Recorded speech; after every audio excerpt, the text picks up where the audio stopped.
Hi everyone, and welcome to the Live Well podcast, hosted by me, Jen Unwin, for Grow Health. I've been interested in hope and well-being for a long time now, and I'm really excited to talk to some amazing people about how they've transformed their own well-being, and often that of many other people. I hope you find the podcast inspirational, and do let us know if you make any changes that make a difference in your own life. So our first ever guest on the Live Well podcast is Bridgette Hamilton, who owns Park Hypnotherapy Centre and has created the breakthrough weight loss revolution. She's qualified in nutrition, physiology, psychotherapy and complementary therapies, and offers wellbeing and personal development workshops. And the first time I ever met Bridgette, I was so impressed by her energy and enthusiasm around nutrition and wellbeing. And so I'm delighted to talk to you today, Bridgette. Hi Jen, good morning. Thanks for a lovely introduction. You're very welcome. I know, I'm excited to talk to you and find out more, really. Yeah. Okay, well, yeah, I mean, yes, indeed, I have been interested in nutrition and physical health, biology, really been interested in those fields forever, really. But yeah, consolidated a lot of it when I trained as a complementary therapist and trained in nutritional therapy as well, which was 25 years ago. Wow. Just coming up to 25 years. And it's interesting that the way that we were trained nutritionally and the nutritional advice was really similar to the same, to the advice that we have today. There's not really that much difference in the Eat Well guide, but we did have a brilliant trainer, and she did give us a lot of insight into alternative ways of looking at nutrition as well. So that was quite a comprehensive course at the time. Of course, it was at the time in the mid-90s, we were looking at low fat, high sugar, very high sugar, as a weight loss strategy, and also as a healthy eating plan as well. So I had my lessons to learn as well as everybody else, really. We've all done that 180, haven't we? Yeah, we have, absolutely. Yeah. So those that know anything about me know that the thing that I'm most interested in is not really the past, but the future for people and people's aspirations and goals. So the first thing that I wanted to ask you was, if at some mythical point in the future you got to Bridgette's 10 out of 10, 100% well-being all the time, that you were all the time kind of on your best game and your best self, and felt amazing and had amazing energy, or whatever it means to you, tell me a bit about what that would look like, or what you'd be doing and experiencing and eating, and what does that look like for you personally? Because we're all different, aren't we? So we are. It's an interesting question. And it's a lovely question. A lovely question, because it absolutely gives us that chance to be able to see what that future looks like and how to get there as well. So I mean, I would say that because of the way that I work with clients, and I guess it's how I've approached my own well-being over the years, I think there's definitely three elements to it. There's three elements to optimum well-being and really, really perfect health. It can't just be the physical side of it, although obviously the physical side of it is a really, really important side of it. So I would be eating pretty much as I do now. Actually, I think as far as that's concerned, because I've gone through this journey for the last 10 years or so, the way that I eat now is very comfortable. So it's very low carb, it is very high fat. I eat a couple of meals a day, and I don't have cravings anymore, and I don't have I don't feel hungry. I feel very comfortable. And actually it's nice coming out, obviously we're doing this podcast at Christmas, just after Christmas, coming out the side of Christmas and New Year, and I had no cravings whatsoever, and seeing social media at the moment everywhere, and people are really struggling after going so-called off plan over Christmas and New Year, and completely feasting out and completely indulging, and now they're left with having to kind of mop all of that up in the new year. And I think you can forget sometimes when you do eat well, a lot of the time, what that feels like compared, if you like, to a lot of the population. So Yeah. I haven't come out of Christmas and New Year with this horrible big mountain to climb, feeling really ill and now you've got to deprive yourself. Yeah. Absolutely. So I think as far as eating is concerned. So give us tell us what a typical kind of perfect day's nutrition looks like for you. What you okay. when and what would you eat? What would describe your meals? Well, okay, my meals. And they're very important to me. My food is very, very important to me. I hear and I you. think this is something, we don't get away from this. You know, we've had thousands of years of food being so vital and integral, not only to our well-being, but to our, you know, social life and to feeling good about ourselves, and obviously, you know, physical nutrition. So for breakfast every day, I really do have a good breakfast. And there are other reasons for that. And it is mainly working with clients who kind of crave very badly in the evening and forage a lot at night if they don't eat in the day. So that's kind of my established routine. So for breakfast this morning, I've had cheesy, buttery scrambled eggs. So that's 2 scrambled eggs cooked in loads of butter with vintage cheddar chopped in and some coriander as well. And some seeds? Pumpkin seeds. So that's the scrambled eggs, and 3 slices of organic bacon. So that's for breakfast, and I'll often have half an avocado with that as well. Got me drooling. So we're looking at breakfast being like your dinner. High fat and get healthy protein, and absolutely. And of course, there's no bloating there. There's nothing that's going to make me feel bloated, and that kind of food puts you mentally at the top of your game as well, because obviously, you know, that kind of food really is good for clearing any brain fog away, and your brain running on ketones that way. So there's a lot of ketones in that kind of food, or ketones are created in that kind of food. But I'll often have say an omelette with coconut oil as well, which is a brilliant way to start the day and to get your brain really sharp as well. And then I'll probably have, again, quite high protein and high fat, maybe about 4 or 5 o'clock. Sometimes it depends on the day. It depends if I'm at the clinic, then I'll probably graze on cheese and almond butter. There's a theme with cheese. Cheese. You can't get enough cheese. So cheese and almond butter, or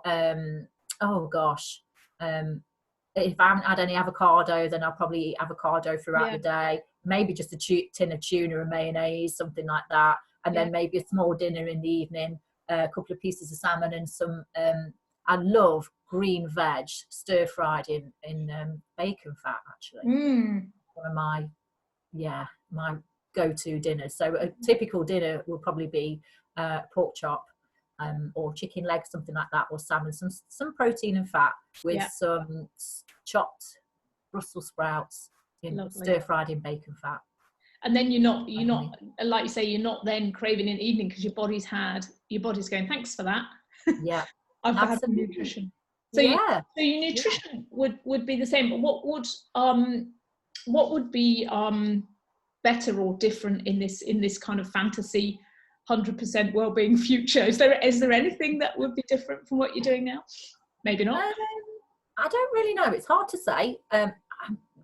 What would be different? I would like to be able to exercise every single day, and sometimes time doesn't allow that to happen. And I do think that if you can do some kind of exercise every single day, then your body totally thanks you for it. And I think, like a lot of people as well, again, over Christmas and New Year, because the routine's been interrupted, I've not been able to exercise, and I've had a cold bug that everybody's had over Christmas as well. So the times when I might have had the chance, I've been trying to get well again. But I would definitely exercise every day. And I'm guessing that's probably your second. You were saying there were 3 things, weren't there? So I'm guessing that's probably going to be your second thing. So you'd be eating like you described. You'd be exercising every day. Absolutely. What's your third pillar? So the third thing, well, it kind of ties in with it all, really, is you've got the physical side of it, you've got the emotional, and you've got the psychological side of being well. So they all kind of blend in together. They're not really completely separate, and one does affect the other. So the psychological effects, they influence each other. Yeah, absolutely. Exercise, being out in the fresh air every day, you know, you just remember what you're doing it all for. Because I'm self-employed, I spend a lot of hours at the laptop, and you know that in itself can be quite a sort of a hard to do when you are somebody that's quite energetic. So I'm I guess if I'm going to say there's a New Year's resolution, which I don't really have any, but I'm going to be more intent on perhaps doing half an hour's yoga in the middle of the day if I've got a long day at the laptop. So that kind, you know, little tweaks now really in my routines. What do you notice when you've got all of that kind of working perfectly? What is it that you notice about yourself that tells you that you're really at the top of you? I feel unstoppable. I really, I just feel at the top of my game. I love my job. I don't feel my age, you know, at 54. I don't feel it. I don't feel any age particularly. I'm probably a lot healthier than I was when I was younger. I feel like I've got, you know, there's no energy slumps. This is the thing with eating in this way, as you know. You know, there's no 4 o'clock dip where you want to climb under the desk and go to sleep. Far from it. You just keep going and going until you look at the clock and it's like, oh, 7 o'clock, better stop now. So I feel unstoppable. But actually, I have to say that I actually meditate every day as well. And I think from the psychological and the emotional point of view for me, that is the last little bit of the jigsaw puzzle, really. And being able to meditate just helps you to reset your thinking patterns. It resets it helps you to process your emotions a lot better, and just, you know, gives me a nice sense of kind of starting the day doing something for me before the world can do it in the morning? First thing. And how long would you spend now? Probably about 40 minutes. Wow, that's impressive. Because I've had the intention to do that in the mornings, and I failed a couple of times with that one. So that's I didn't start out. I didn't no way start out during 40 minutes. And as somebody that can't sit still for very long, I probably started on about 10. Started on 10 minutes. But actually, once you've done it for a little while, it just feels so nice. It's like exercise. You get to that tipping point where something that was really hard to do and you had to kind of bargain with yourself to do, as you do with exercise, especially in the early days. Tell yourself you're not doing it for so long, it's going to be over and done with, you're going to feel better afterwards, and all of those little bargains that we have with ourselves. Then after doing it I've been doing it for about 6-7 years seriously now. It's become one of those parts of my day, like you can miss it if you don't do it. Really. And have you got any tips for people then how to start? Did you just kind of read a book and have a go? Did you follow an app? You know, because for people who are maybe thinking of trying that out, how would you begin? Well, so for me, I've always been interested in it from years ago as a teenager, but then the only books that were around there were on kind of Buddhist philosophies and things like that. So it was kind of trial and error. I'll tell you what, actually, a brilliant book that I read that really brought the mind-body connection together for me, and the reason why meditating has a physiological effect, was William Bloom. I don't know if you've heard of him. He's amazing. He wrote a book called The Endorphin Effect about 20 odd years ago now. A real seminal book, and a book that absolutely changed my view of it all. So he brought back something that feels very separate, you know, the psychological, the mental and the physical. He brought it all together. And that, the penny dropped for me, actually. And there's an element in his book, and it's called The Inner Smile. And he talks about how switching on the inner smile and smiling down into your body is such a healthy thing to do. It just creates nice, happy hormones. It creates all these lovely, healthy endorphins. And that's really what I started to do, was just switch on this little inner smile. And there's, you know, lots of hit and miss with it. It's not like you come out, you know, in a state of zen. Immediately, but then other times you get out, you know, you come out of meditation, get into traffic and swear at the taxi drivers. You know, it doesn't necessarily always correspond to, you know, massive spiritual changes or anything. But what it does, it gives you that sense of being able to kind of put yourself into a nice frame of mind and a nice frame of body to start the day. So this little inner smile is a nice thing.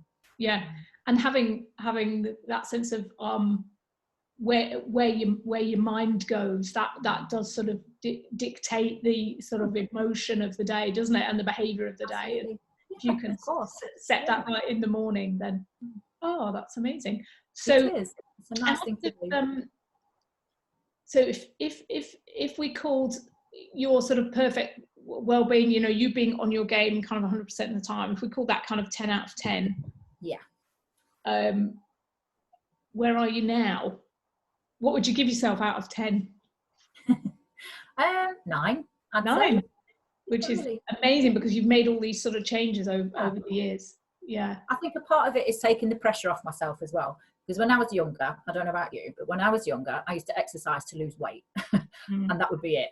So I'd put weight on, go to the gym, absolutely knock myself out at the gym, you know, back-to-back spinning classes and all the rest of it, which quite counterproductive anyway at the end of the day, because you end up craving the carbs afterwards. But I would go through periods of really, you know, nailing the exercise. And then as soon as I'd lost the weight, with the best intentions in the world, I wouldn't bother exercising anymore because it had served its purpose. Yeah. So my health would, you know, go up and down. It would sort of, you know, depending on where I was with my weight, and the weight was the biggest motivator that I had to feeling good, if you like. Yeah. And that was where I attached a lot of my, you know, the 10 out of 10 for me would be the number on the scales at one time.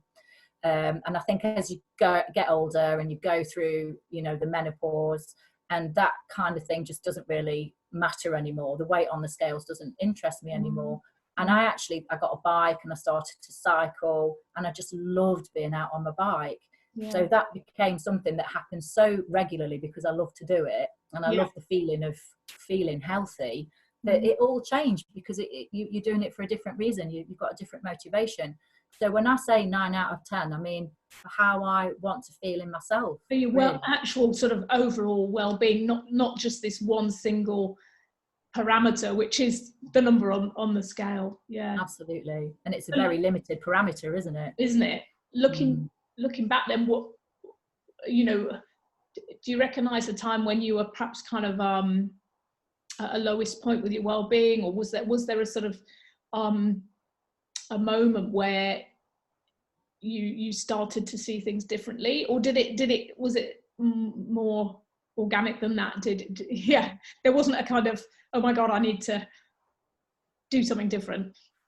I think in a way there was. I think there was a moment that I remember about 10 years ago when I really started to put together the nutrition side of things with the psychological side of things as well. I trained in hypnotherapy, and the hypnotherapy has a really specific role to play in helping people knock out cravings. And I actually did realise, because I worked in drug and alcohol services as well, so I worked with people that were suffering quite serious addictions. And that was a moment for me when I put that all together and realised that I was suffering the same psychological, physical and emotional issues that addicts of really big, mean, you know, serious drugs were suffering in the same way. And that all kind of did click into place. I realised that I was a sugar addict. I was an absolute sugar addict. And once that had clicked into place for me, and that was a bit of an epiphany moment, really. Yeah, it sounds like it really was. It all made sense. It suddenly just made sense to me. The penny dropped and I saw my behaviours, and I saw that the way that I'd been trying to lose weight over the years was about managing my sugar addiction, really, in all kinds of different ways. And that while ever I was eating the sugar, just like somebody that was an alcoholic, you would never tell an alcoholic just to have a little glass of vodka and you'd be fine with just the one. You know? Just moderation. It's moderation. Yeah, exactly. Moderation. That means nothing to a sugar addict. But once that dropped into place and I realised that it was the sugar and the processed carbs that were causing me the problem. Yeah. And at the time, Dr. Atkins had been out quite a while, but still he was quite fringe, and he'd come and gone, and the South Beach diet was around as well, which was low carb but actually no fat either. So those kind of miserable. Awful and unsustainable, and still got diet written all over them as well. You know, they were a beginning and a middle and an end, and then you came out of it and then you went back to your old way of eating. So actually seeing that this was something that had to be a lifestyle change, because I was an addict. And once I'd recognised that about myself, it was a really big relief. It really was. It was a great feeling. I think it took me a long time to 100% own that, and that fact that being an addict means that you haven't got it. You have not got this covered. You know, it took maybe another couple of years of going and splurging on sugar and really getting out of control with it again, and then taking it, you know, quite a long time to be able to get back to feeling in control of it again, using tools, you know, using actual tools, the techniques. Psychological and actual physical techniques, and the hypnotherapy and other little techniques as well. So do you think that some common experience, Bridgette, I think it is, and it has been mine as well, that even after you accept and kind of go, yeah, actually, you know, I have got a real problem, it is the sugar and the refined carbs, and, you know, it is like an addiction, I am a sugar addict, there's still, you have to go through several iterations, or maybe not several, but, and certainly we've seen it in patients as well, where even after that realization, yeah, you can still really fall hard off the wagon and have to sort of crawl yourself back on again. You do. You absolutely do. And I think sometimes we actually do need that. We need that experience of liberating ourselves from sugar, feeling how that feels to be in control of it all, how nice that feels, how lovely, the physical side effects of all of that, psychological and the emotional side effects as well.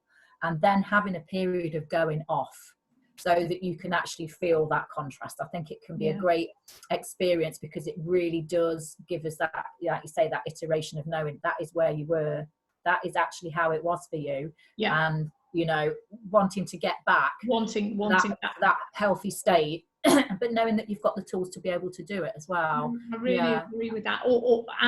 And the support, you know, trying to find, because it's a bit of a lonely condition. Often you're the only person in the family, maybe, or in your group of friends who can't have a biscuit. Seemingly so, but this is it. Once people start to have that conversation, when people come to the groups and they're given the chance to see that they might be sugar addicts, and they realize that they're surrounded by other people that are sharing exactly the same stories.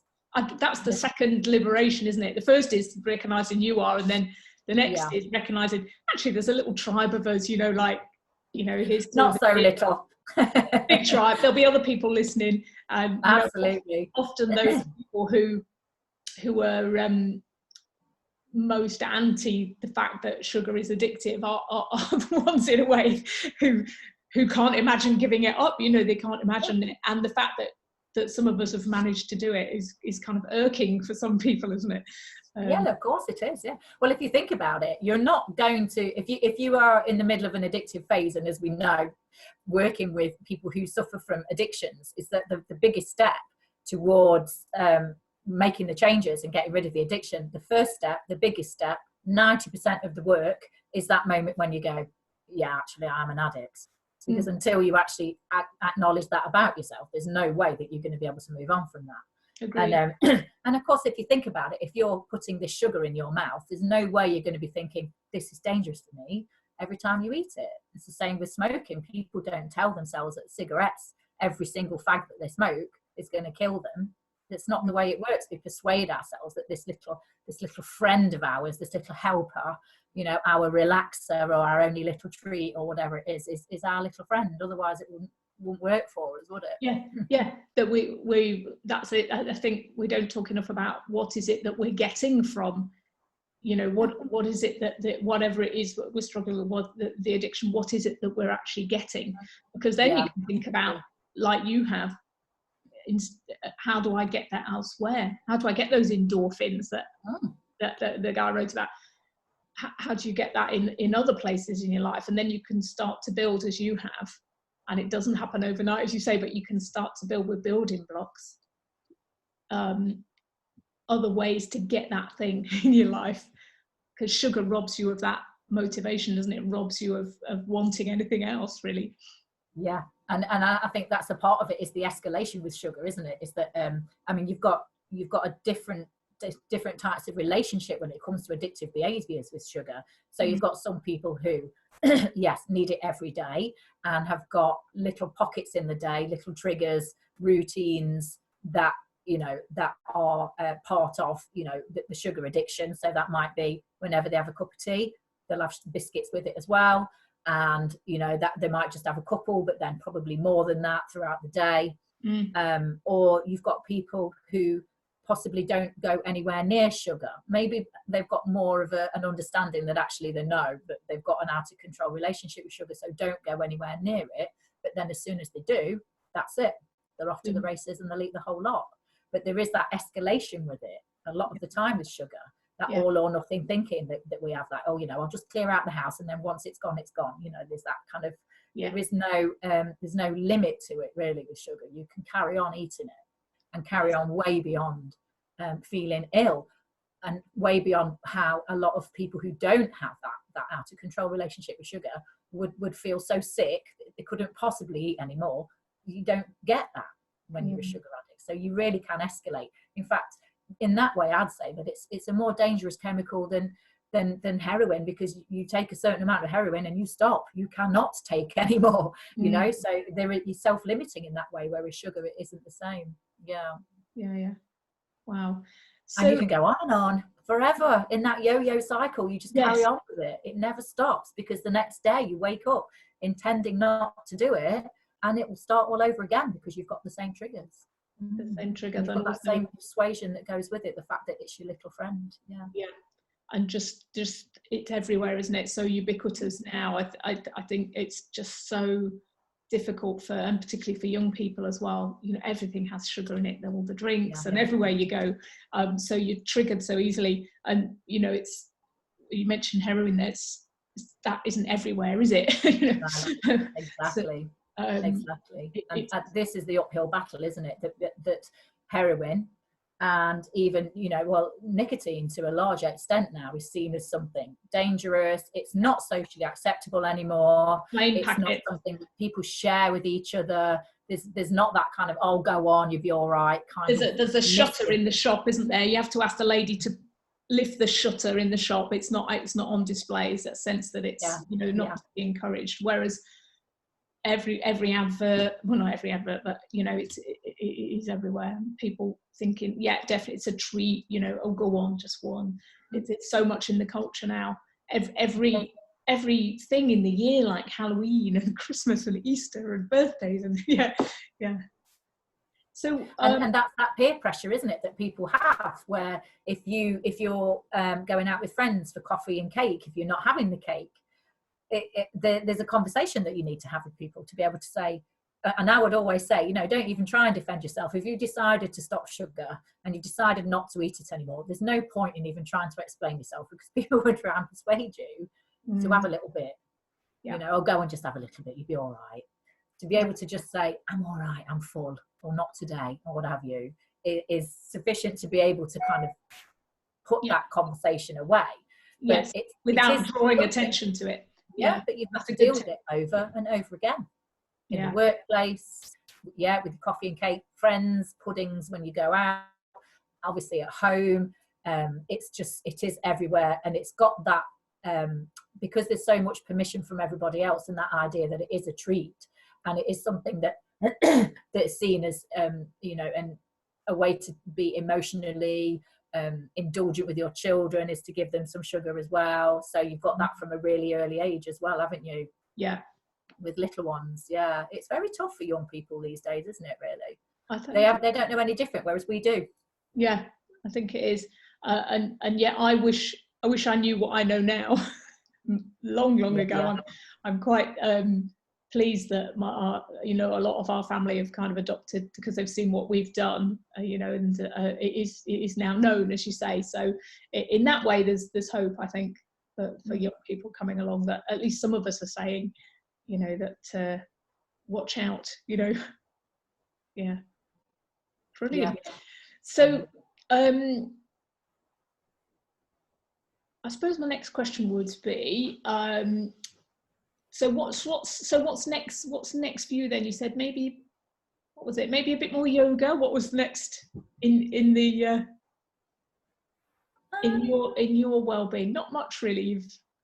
I guess more of the same. More of the same. Definitely. I think I feel like, because I found that balance where, as I say, I exercise because I enjoy it, and I'll never go in the gym again. Quite happy to hang up my gym gear. So I exercise quite regularly, go out walking a lot, actually, go out hill climbing quite a lot, and that's something that I do with friends as well, so it's quite a social thing. And I actually just go out and literally jump in the car, drive along to a little it's not a little hill, it's a hill called Bunster's Hill, which is about 40 minutes away, literally up the hill, back down, in the car, back home. And that's me getting, you know, just stretching my legs and getting a bit of a climb in. And I actually do that because I enjoy it now. So yeah, I guess I'll just be doing that more. The one thing that I have seen that I find really appealing is people a lot older than me that are out fell running.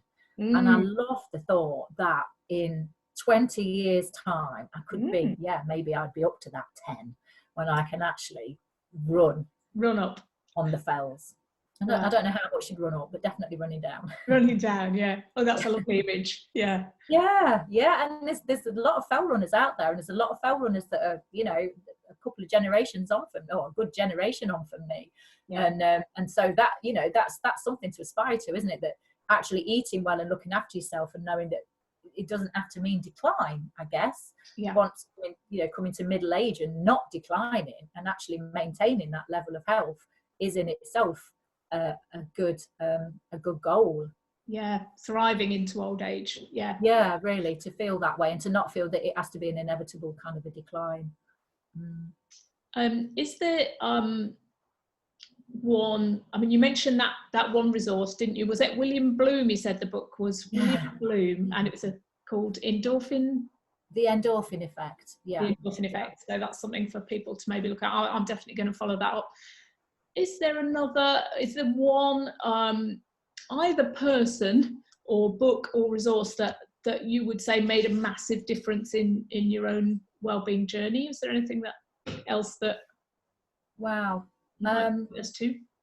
And there's quite a few.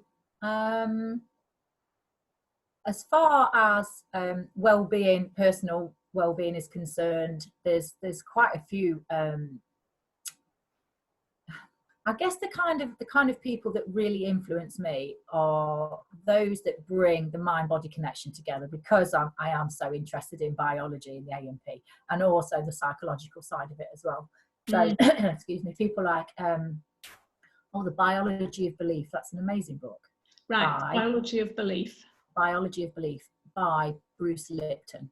And again, what he talks about is how this is about affecting your health, your physical health. He's a microbiologist, and talks about how putting cells into, you know, the perfect state possible will allow them to be as you know, that they'll have the kind of the most optimum health that they can possibly have. But it's from a psychological point of view as well. Excuse me. So I think a lot of my heroes are people that bring that kind of mind-body connection back together again, because I believe that that's been part of the problem for a lot of us for a long time, is this disconnect between what's going on up here and what's going on in our bodies. And that's actually led to a lot of the problems that we have today with, you know, the belief that we have that the conscious mind is running the show, when clearly it's not. Otherwise we would all be a size 10 and we'd all be super healthy, and because we just make that decision to do it. But obviously there's a lot more going on than that. So Bruce Lipton's another one, a guy called Dr. Joe Dispenza. But also I love hearing people like Marianne Williamson. She's wonderful. She's been talking about you know, our psychological, spiritual, physical health for a long time as well. Okay. Candice Pert, she was we just Google her name, we'd find some videos or something. People are all quite big commentators now. And Candice Pert, who actually, she died not long ago, she just missed the Nobel Prize for endocrinology. She was the first one to kind of find the what's the word? I can't think of the word, but the hook and the key, if you like, that recognise that we have endomorphins. So she was the first one to find that part of our brain that latches onto morphine-like substances, and therefore discovered that we actually must have a morphine-like substance in our bodies for it to be there in the first place, and therefore she coined the phrase endomorphines. But actually it was her bosses that won the award. She found it. But yeah, so she was a big inspiration, because these are people that were real pioneers that weren't getting funding, that, you know, and the same with people like Bruce Lipton, you know, got real sidelined and weren't taken seriously in the scientific community because they were doing it's that stuff. thing, isn't it, about pursuing the things that give us those feel good hormones, whether it's the endorphins or the dopamine or the serotonin, getting that in a natural human way, rather than, understandably, what we've all fallen into in modern life is getting those things in a kind of fake way with like a sugar high, caffeine. Well, it's reliable, isn't it? These chemicals are very reliable. And we've become like kind of rats in mazes, haven't we?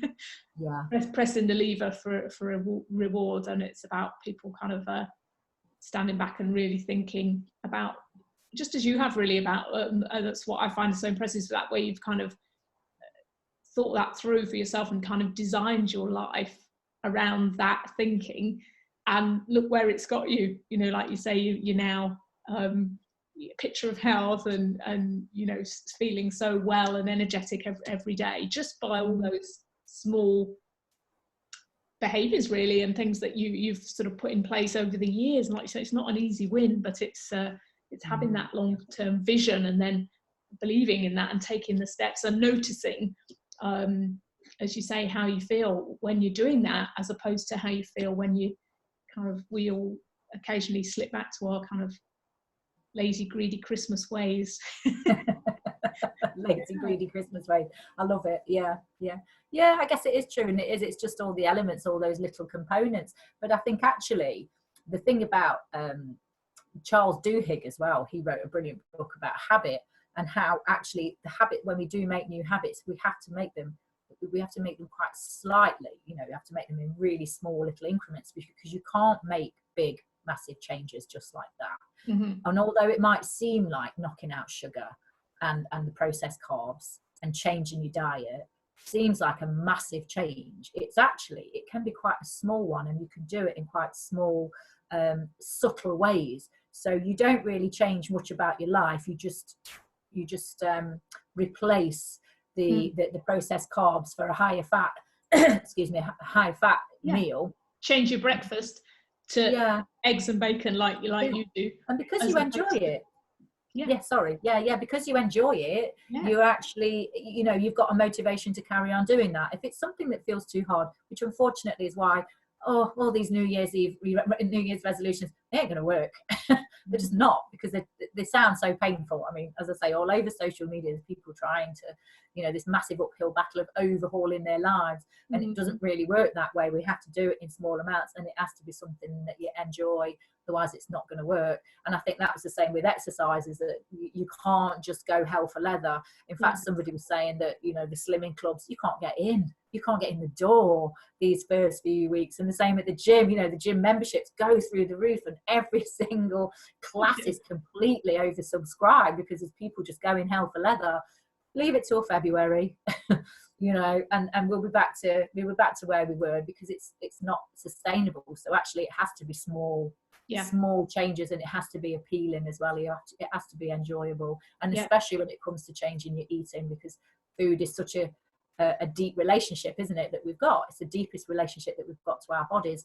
If you don't enjoy your way of eating, it is not going to be sustainable, and your nervous system, your part of your brain, your fight or flight responses are not going to let you get away with that, because it's your food at the end of the day. So I guess that makes it easy. Maybe I'm just like, you know, I'd rather just follow the path of least resistance and what feels nice at the end of the day. And that's you know, that's probably quite a good piece of advice to end on, isn't it? Is that, you know, we're all different, and actually your body is sending you messages, is sending you signals, and try not to kind of completely override those. But, you know, notice when it is that you feel even a tiny bit better. And, you know, when you're having a good day, what was it that you did that made that difference, and keep repeating those things. Absolutely.